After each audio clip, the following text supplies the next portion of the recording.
This past Sunday, we talked about the importance in Scripture of honoring our father and mother. And as I was reflecting this week on examples of what that might look like, I thought about something my wife and I have practiced for years in our marriage as a way of honoring her father.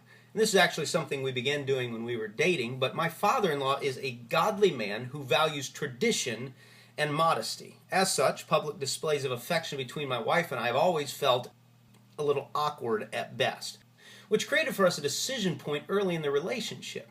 Do we do what we want to do, or do we do what honors him?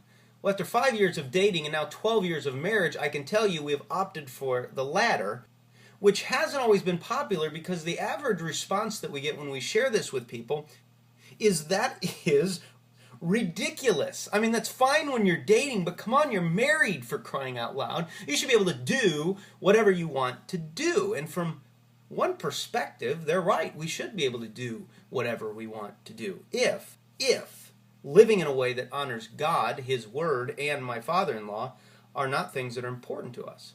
But if they are, then there's really no option here, because nowhere within the Christian faith is there room to just do whatever we want to do. In fact, one of the things you'll find in Romans 14 is what marks a true believer. We tolerate the convictions of others to the point of self-sacrifice, which includes honoring good old mom and dad.